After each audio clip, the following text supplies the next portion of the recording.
Hello and welcome to our newest video. Now this week we are going to be painting the Delphinium flower. So this flower, at this point when I started thinking about painting what flower, I was kind of going for a very loose flower, and I was also feeling for using a lot of water, using the space on the paper to kind of just let all of those effects come together at the same time. So in this tutorial, we are going to use a lot of wet in wet, and then we are going to go in and do some dry in wet.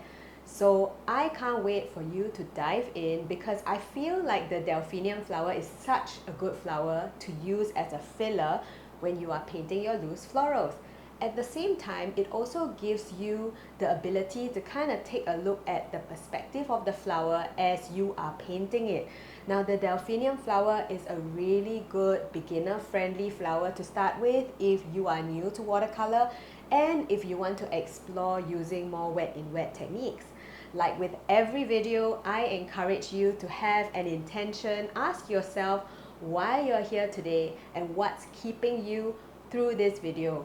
As you are going through the video, remember to put down any questions that you have in the comments, because this is going to help me to make the videos in future much better, to help you to understand so that you can grow in your own watercolor journey.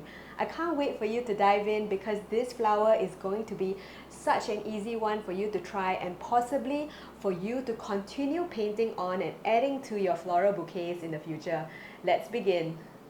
Hello and welcome back to my channel. So today we are going to paint something again from the flower color guide, and I'm excited to go with you and paint the Delphinium. So this flower is a really beautiful sprig, and apparently it's a kind of lavender.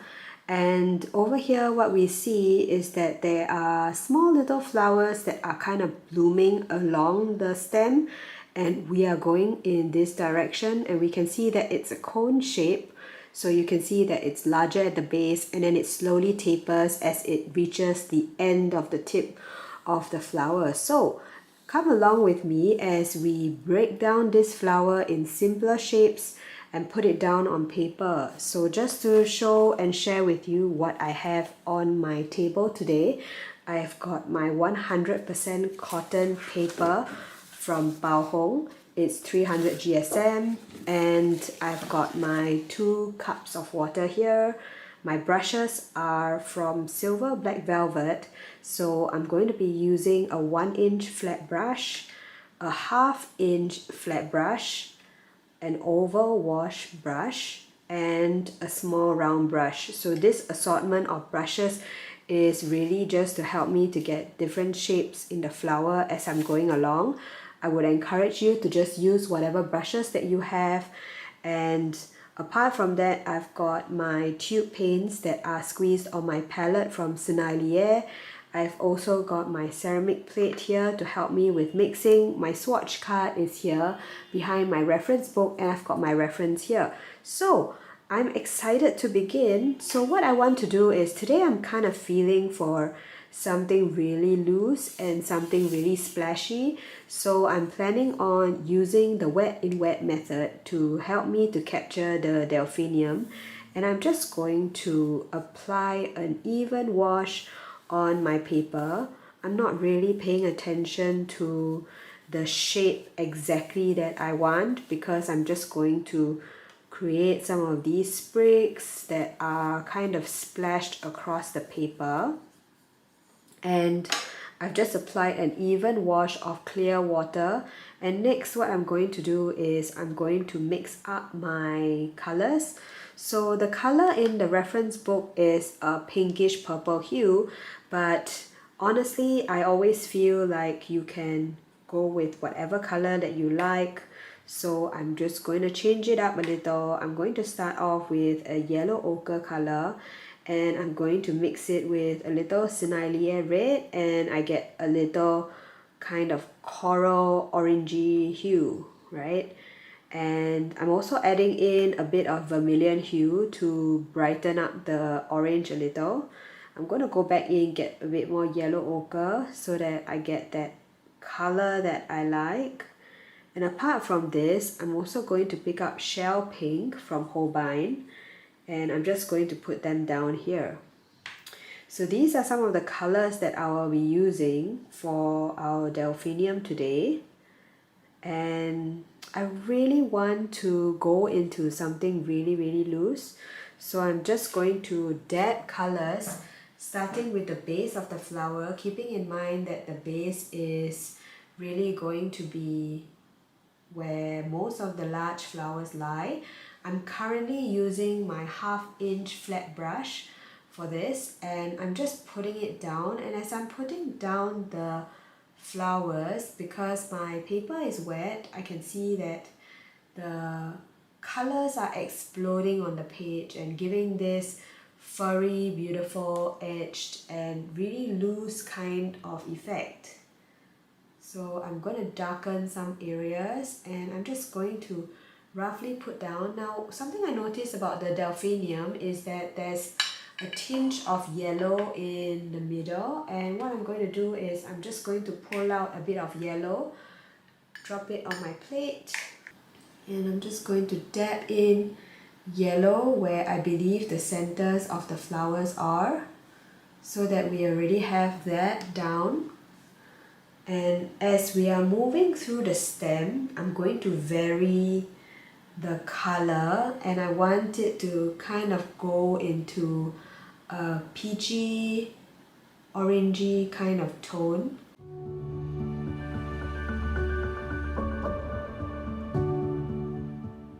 I'm also varying some of the colors here. Here I've added a little bit of Sennelier red with my peachy tone, and straight away it looks like an Indian red. I'm darkening some areas because maybe I want it to show some highlights in certain spaces. I'm adding some shell pink to my red mixture, and I get a really nice rose color.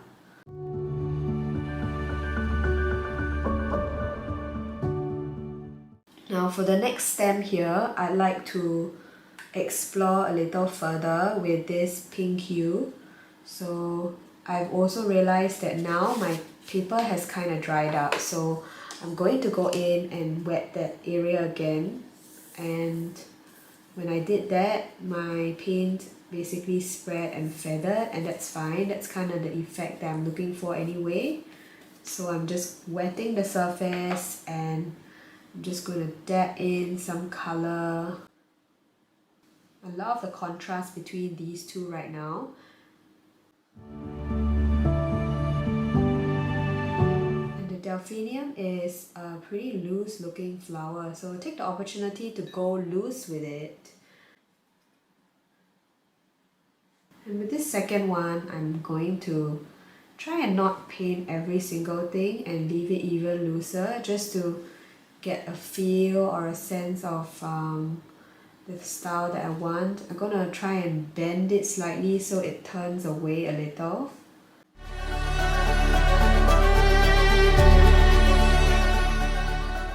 And I can see that there's some buds as well growing out. I'm gonna capture a little of that.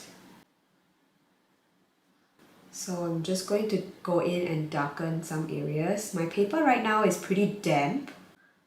And when it's damp, we have to be a bit careful because you have to make sure that your brush isn't too wet. Otherwise, you're going to get some of those blooms that are unwanted.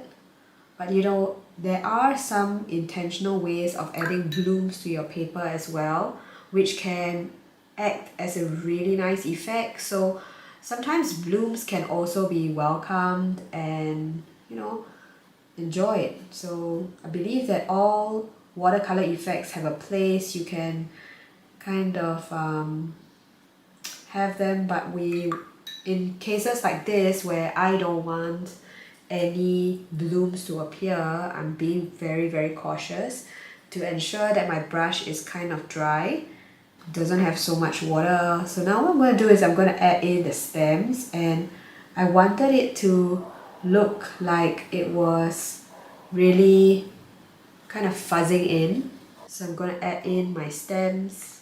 and I'm doing a green over here. This is chrome oxide from Sennelier.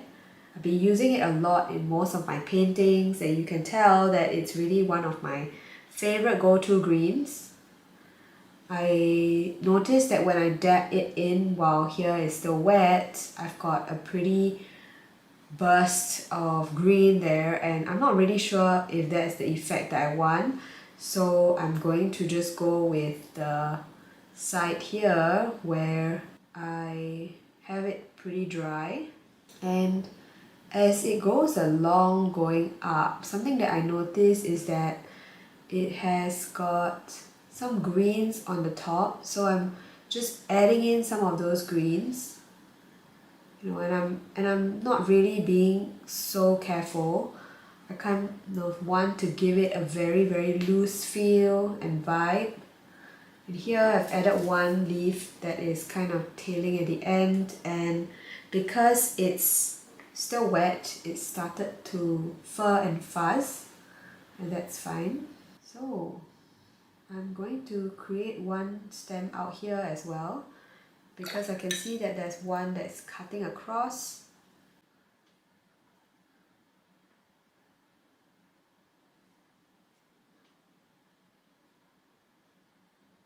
So I'm dabbing really roughly, and I'm just taking the opportunity while it's still wet to give this flower a bit more texture and a bit more movement. And I can see that this here is a lot drier right now, so I'm gonna go in and I'm going to add some definition. And by definition, I'm just going to be adding in some of the shadows in the petals that I see. I'm not going to add in every single detail, but I just want to capture certain parts of the flower. And today it's going to be a lot looser than the usual style where I eventually grow with the depth and all that. And this is what I want it to look. It's the effect that I'm choosing to go with today. And what you see me doing is I'm swiftly moving my brush around and using the side, rotating it around. I am using the brush to give me these colors and these effects, the shapes of the flower, right? And sometimes you can vary the pace in which you paint.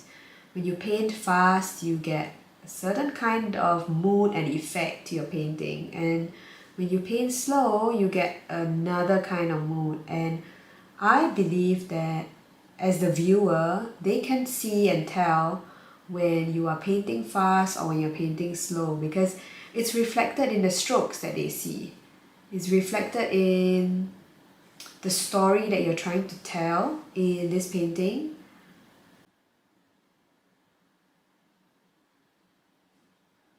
So I'm giving hints of petals right now because previously they all look like blobs, right? So I'm trying to shape up a little bit of the petals. And remember that the middle was a yellow, so I'm going to try and bring that in, adding in my yellow while certain spots are still wet. I can also see that there are spots where there's green within the yellow as well. So let's try and add that in also. And that green that is inside tends to look quite bright. So I'm gonna mix a bright green with my yellow, and I want it to be pretty thick in terms of the mixture. And I'm going to change over to my smaller round brush and just dab that green inside. So I've got a small tinge of green in the middle of that yellow. Now some parts of my yellow has already dried, so it's not blending and it just sits on top, which is what I want. I'm not going to dab green in every single piece. I'm going to leave some parts where there isn't any green at all, so it allows the viewer to kind of fill in the gap in the story. I'm going to mix up these greens, that bright green that I had. Let me just check what green that is. So that's my phthalo green, and I'm going to mix it a little with my chrome oxide to give it a bit of cohesiveness, and just going to add in some of that stem, right? Just a tiny tinge. Some of these branches that are in between here, and I'm really liking how here looks fuller and here essentially looks a lot more loose. So you can create kind of different effects, styles, and I noticed that the stem actually goes out to here. So I'm just going to pull it out a little, which is what I did, and add in the stems, create some lines using my thin brush, and I'm going to pull out some leaves as well. So I'm being really loose with the leaves.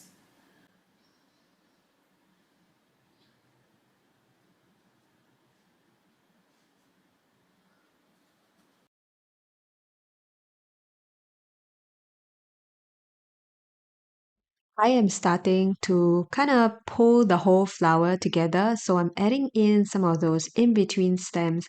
I'm using my small round brush here, and this is a silver black velvet size 6.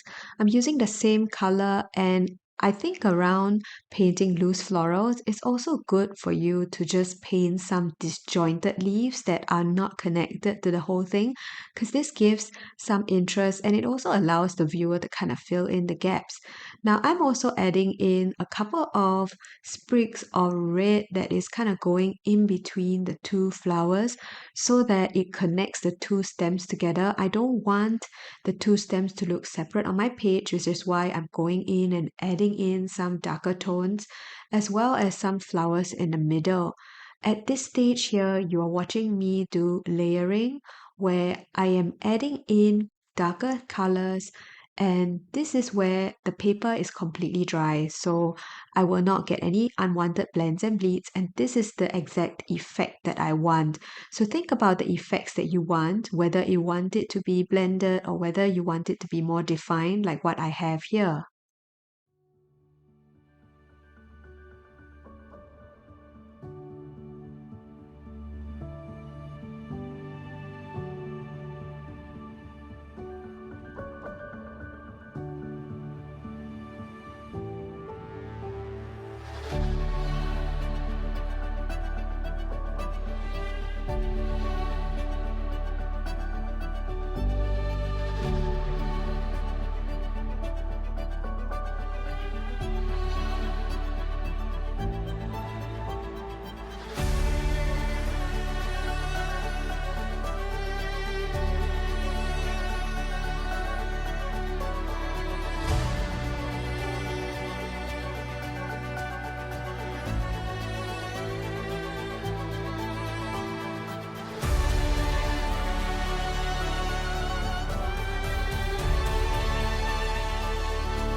We are soon coming to the end of this video. I really enjoy painting together, and one of the key takeaways that I have for you when painting loosely is to consider planning when you're doing your watercolor, because the thing about watercolor is that you can't really get your whites back, so you have to make sure that you identify where you want to have the white spaces in your painting, and you can always go back and kind of fill it in at a later stage.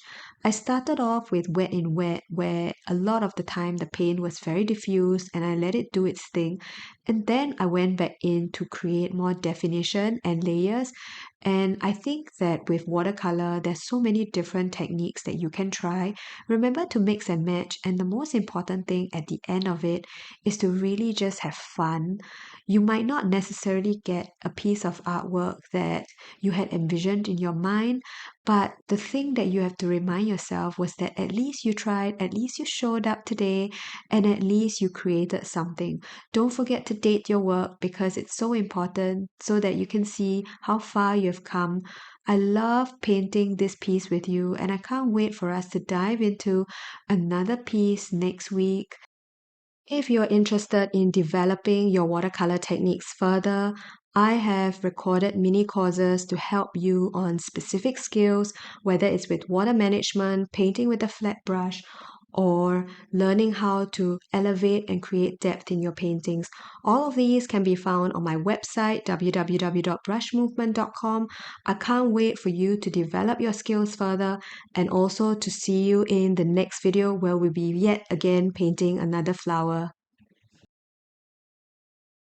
We have now come to the end of today's video. I really enjoyed painting together with you, and like with every video, please remember to leave a comment. Tell me what the experience was. Did you paint together with me, or is this something that you're thinking about doing in the future? Painting is really a skill that takes time to develop and form. So while you're trying out all of these skills, remember to also journal and write down any questions that you might have or any light bulb moments that kind of pop up, because these are going to be such good nuggets that you can add into your own practice, whether it's tomorrow or the next painting and so on. I can't wait for us to paint together again, and I believe that we will. If you have not subscribed to this channel, remember to hit the subscribe button. Also, remember to let me know in the comments what other flower you would like me to paint, so that this gives me the ability to also see what I can do for this channel to help you grow further.